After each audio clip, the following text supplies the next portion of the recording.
Hey everyone, welcome to the Insta Gamers Network. I'm Jeremiah Acevedo, known as the Board Game Renegade, and welcome to our first video of 2017. We are talking about our favorite games of 2016 in this video. Let me show you mine very briefly. My favorite game of the year is Teenage Mutant Ninja Turtles Shadows of the Past. It's a dungeon crawl / skirmish game where the turtles play with a dice driven mechanism and the villains play with a card driven mechanism. Very interesting game. You should definitely check it out, and it encourages cooperative play when you play as the turtles. So that's enough about me. Let's get to the other contributors and see what their favorite game is for 2016. Let's go.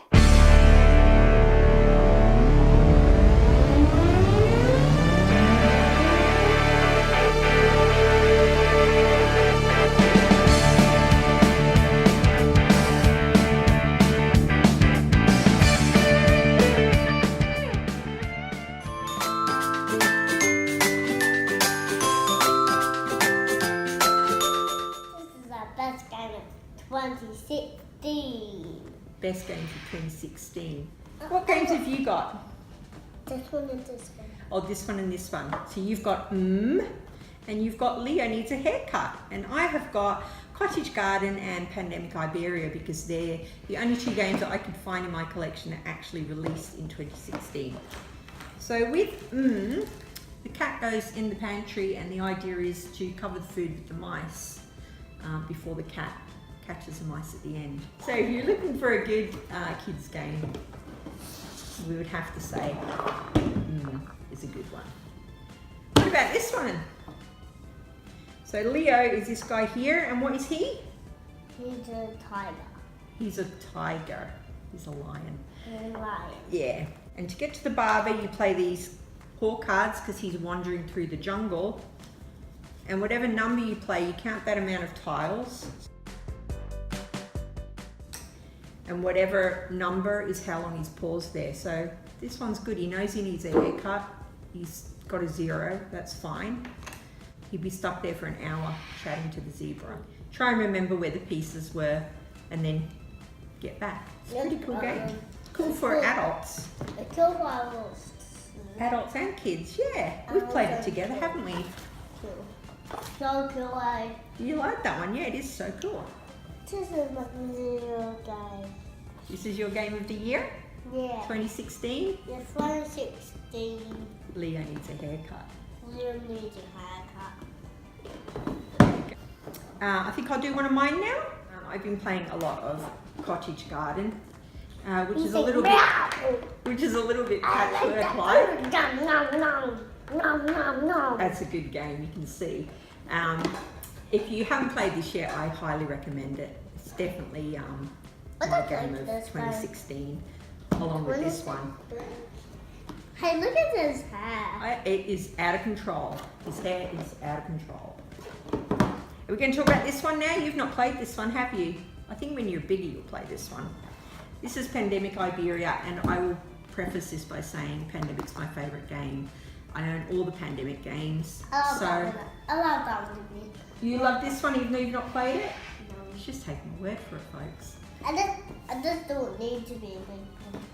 I like that when I'm a little boy. Oh, you like this when you're a little boy? Okay, well it is really cool. I bet we could play it together because you're going around helping people. Look, Pandemic Iberia, great addition to the Pandemic line of games. It's a really nice little routine. So that's our games of 2016. Leo, Pandemic Iberia, and the beautiful Cottage Garden. See you next time. Hello, it's Lindsay here, or as you might know me on Instagram, Shiny Happy Meeples, and Happy New Year. I hope you're having a good one so far.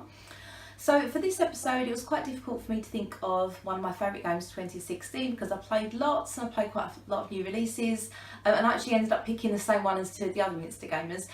So then I kind of went back to the drawing board and thought I'd talk about Chariot Race. It's a bit more low-key. It wasn't one of the jumbos of last year, but it was a really good game. I very much enjoyed it. There's not much out there like it at the moment, so I'm just going to tell you a little bit more about it. Chariot Race is a 2 to 6 player racing game designed by Matt Leacock and published by Pegasus Spiel. You are chariot racers and your winning condition is to lap the track twice. You control 1 or 2 chariots depending on the number of players in your game. Your chariot board depicts your speed, damage and fate, and you can adjust this throughout the game. You roll up to 5 dice depending on where your speed is set and can re-roll once for free. Any re-rolls thereafter, you will need to use 2 fortune from your fate track. You can roll for changing lanes, gaining fortune, increasing your speed by 2 but taking 1 damage, and you can increase and decrease your speed. You can also roll to place caltrop markers on a space you moved through, or to throw a javelin at a chariot up to 2 spaces away. Anytime your damage exceeds your speed, you must decrease your speed to match it. Going fast is a great way to get in the lead, but when turning corners you don't want to exceed the maximum speed stated on the board, so you have to take your moves carefully. If you're too much of a daredevil, then there is a possibility you'll become a fatality and out of the game. The Goddess Fortuna comes in handy to fix damage to your chariot, to change the face of a die and re-roll. So that's Chariot Race, a brief overview of it. And like I said, it's a bit different. I thought it was really nifty actually, and I'm looking forward to future plays. I like the way the mechanics work together. I think it's a very smooth game and one that I'm going to really look forward to playing more this year. So that's me done, and I'll see you next time. Thanks for watching. Bye.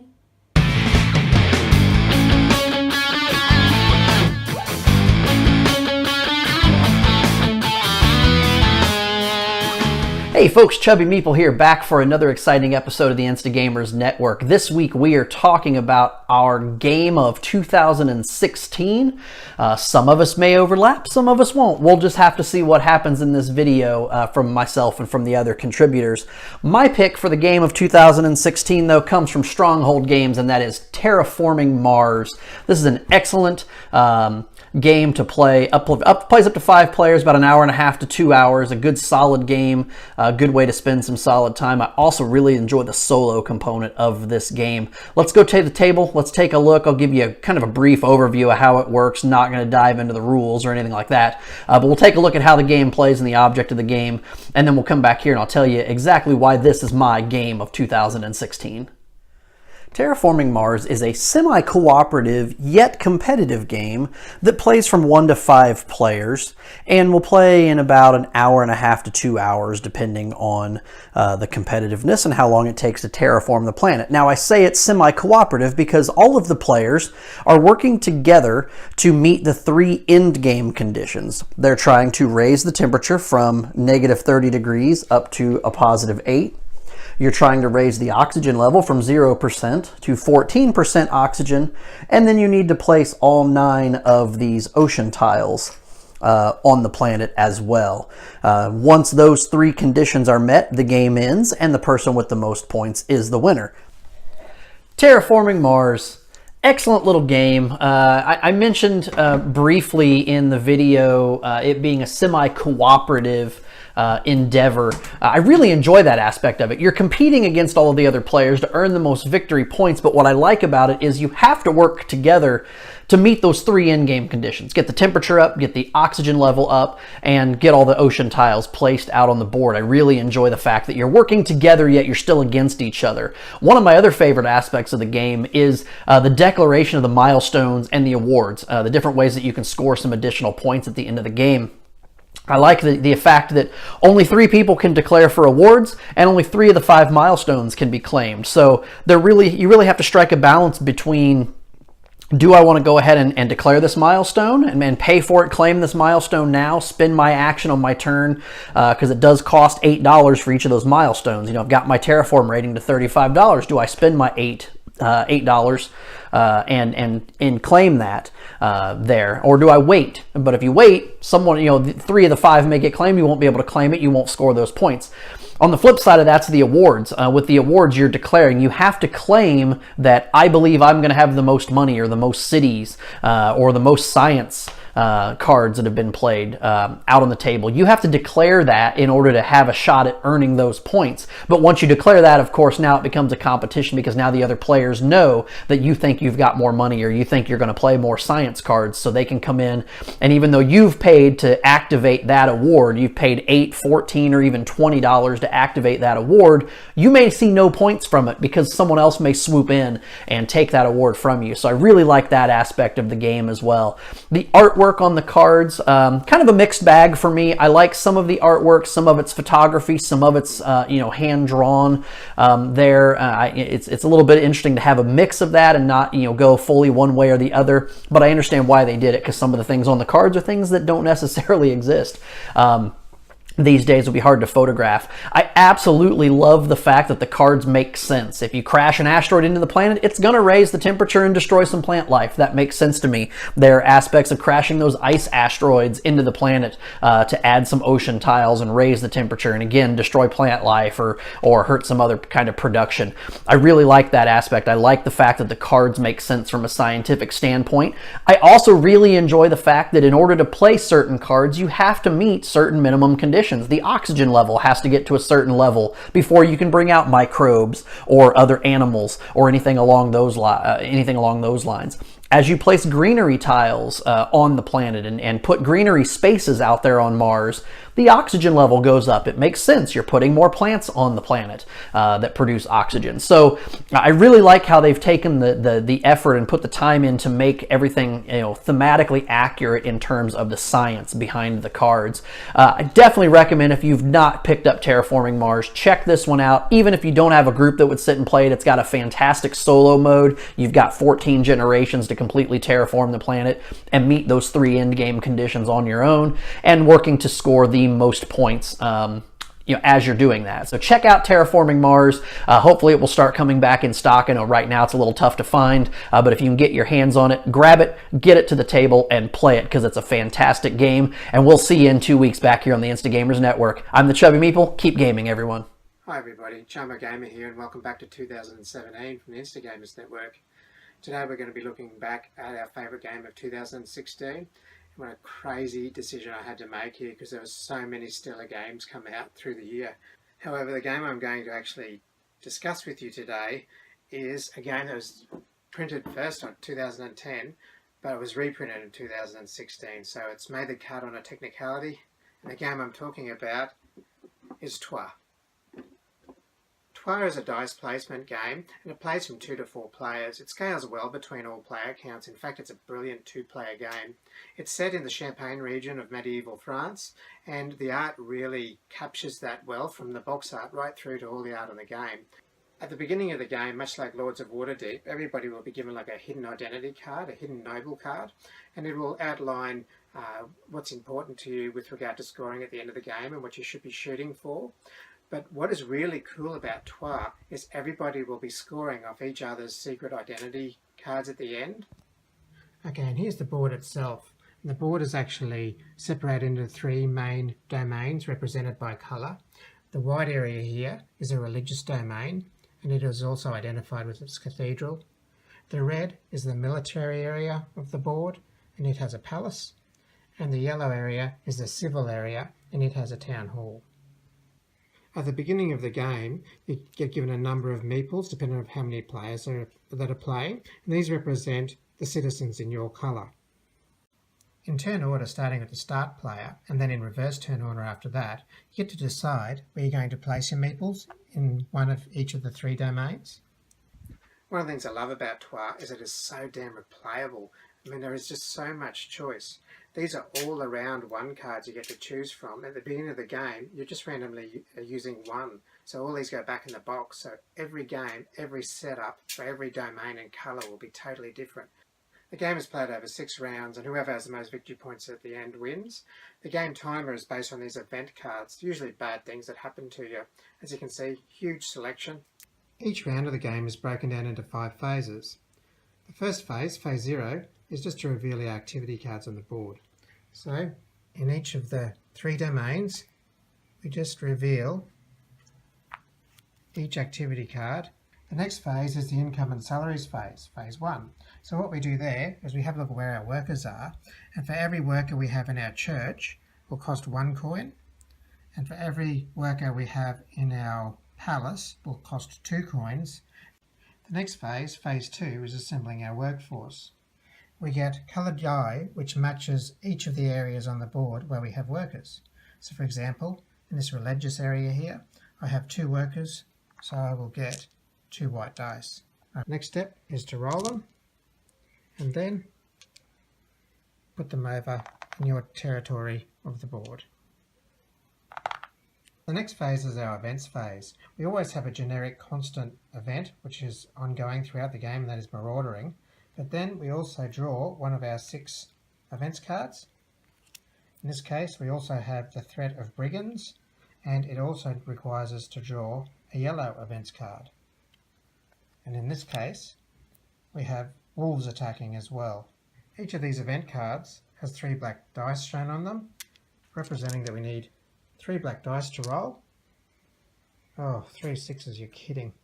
So now in turn order, starting with the start player, we now have to give up dice equal to the values shown on the black dice.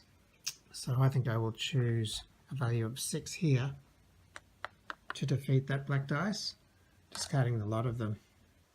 Phase 4 is the actions phase, and it's the real meat of the game. It's where all the major decisions of the game will take place.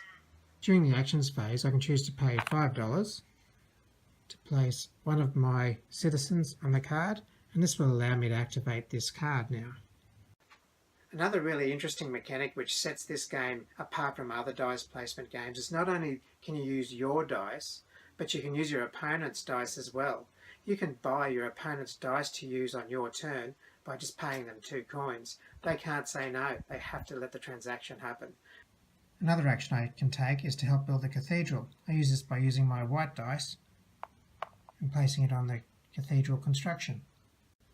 Another action I could take is use my red dice to try and defeat some of the events we have taking place. I've decided that I want to increase my military dice, so I'm going to spend my 2 red dice to place my civilian on the 2 space. So he slides in, and this effectively kicks an opponent out. The last action I can take is to pass, and if I decide to pass before exhausting all my dice, I'll get 2 coins, and I will keep getting 2 coins each round until everybody else passes. So it's an awesome way to make some quick cash. And at the end of the 6th round, you add up all your victory points, and the winner is the player with the most victory points. So that's a quick rundown of Trois. I can't do it justice in a few minutes. This game is just magnificent. The amount of deep decisions and wonderful choices you have to make on your turn are just phenomenal. Not only is it one of the best reprints of 2016, but it's also one of my all-time favourite games. It is just fantastic. There's also an expansion called The Ladies of Trois, and it is wonderful too, and it just adds even more to an already wonderful game. I'm Chumma Gamer, and I'll see you on Instagram. I grew up in a pretty small town. I never got the opportunity to see tall buildings or sprawling cityscapes until I grew older and began to travel. Now, some people see cities as overwhelming, crowded, and dense. I can see where they're coming from, but I've always liked them. To me, cities are all about opportunity and possibility. You never know what's going to be around the next corner, who you'll meet, and what stories they'll tell. Now, I've always loved building cities and civilizations in gaming, and that's why I think Quadropple ASST is one of my favorite games that was published in 2016.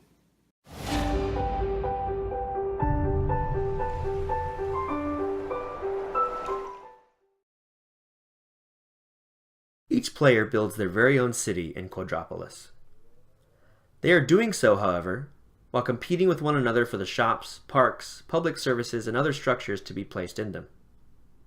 The game lasts for 4 rounds, and in each round, players first lay out tiles for the appropriate round at random on a 5x5 grid.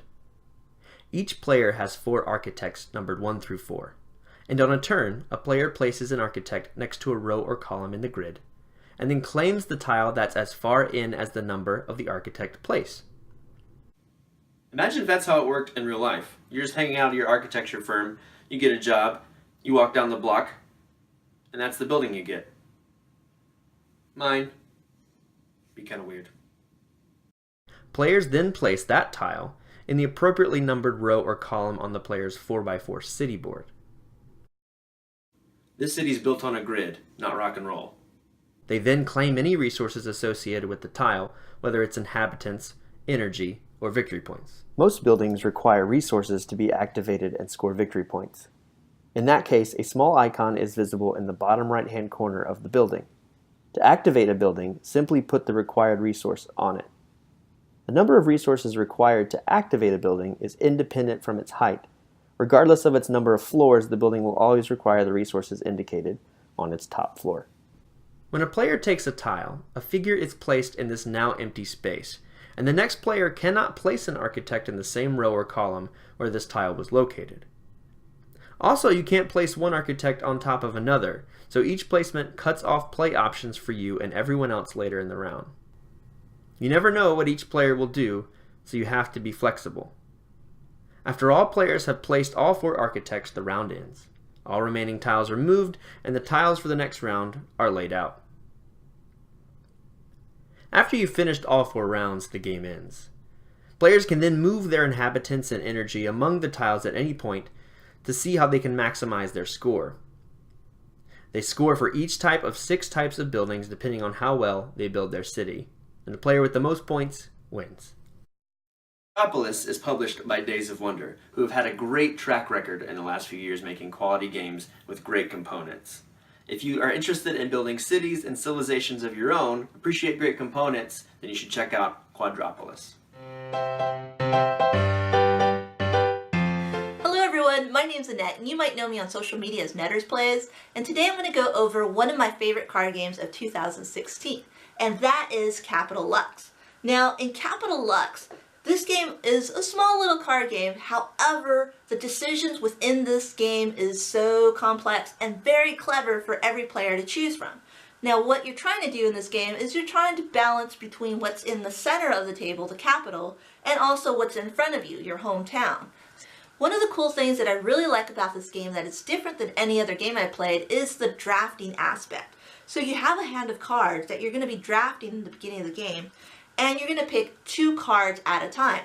Usually in drafting games, you pick a card and then you pass it along and keep on doing that until you have a whole hand. However, since you're drawing 2 cards from that first initial hand and passing it along, you have a setup, a little bit more strategy to kind of think over what you're going to actually play at that time. So it offers a lot more of a decision to make at the beginning of the game with just simple drafting. So I really enjoy the 2-card drafting aspect of the game. Another cool thing that I really enjoy of the game is the balancing act. Kind of trying to figure out what to place in your hometown versus what to play in the capital. Now, you might want to increase your points in your hometown, but you're not going to get those special abilities. And if you place cards into the capital to get those special abilities, you're increasing the potential values that other people can score upon. So you have to figure out and pick and choose what to play every single time it's your turn. And figuring out that balancing act between choosing the ability versus choosing the potential points is really hard to make. And I really love that complexity and that cleverness of card play within your turn. Another great thing that I enjoy about this game is the build-up. You only have 3 rounds to play, and after playing that first round, you can already feel the intensity and the complexity that is going to embark on your shoulders when you're playing your turn on the second round and finally in the 3rd round. That intensity of your decision making is just great because it gets more and more harder to figure out, should I really play this or should I really play that? And then there's also the bluffing aspect with the modifiers too. So there's just so much complexity and cleverness in the card play that I really enjoy out of Capital Lux. And for all of those good reasons, that's why Capital Lux is one of my favorite games of 2016. Now, if you ever get a chance, and if this interests you, you should definitely check out Capital Lux. Hi, I'm Joe Sondow, and I want to tell you briefly about my favorite tabletop game from 2016. It's called Lotus, and it's about making flowers and picking flowers. It's designed by Jordan and Mandy Goddard. It's published by Renegade Game Studios, and it's relatively simple. It basically is about taking cards and using them to build flowers so that you can complete the flowers and pick the flowers and get points for all of the cards that are included in each of the flowers. If I were to, for instance, build on 2 of these flowers as the green player, and then when it's the red player's turn, they were to finish a flower like this, they would get 6 points for the 6-pointed flower that they have completed, and the person who has control, which is the person who has the most insect symbols on their flower, would get a reward of additional powers or additional points. Each card is 1 petal, and there are markings to show the angles that you're supposed to place the next cards, and there's numbers in the corner to tell you how many cards will complete the flower. And each player helps to build flowers that other players may also participate in, and then the person who completes the flower gets the points, and you can move your insect guardians onto flowers to increase the number of guardian points that you have on a flower, so that when the flower is completed by anyone, you get additional powers or points. It's relatively simple, it's very pretty, it's very fun. I recommend it. Bye! So those are our favorite games for 2016. What are your favorite games? Please put it down in the comments below, we would like to know. Thank you for watching the Instagamers Network, and if you haven't already subscribed, please do so by hitting the subscribe button below. And until next time, peace out, y'all.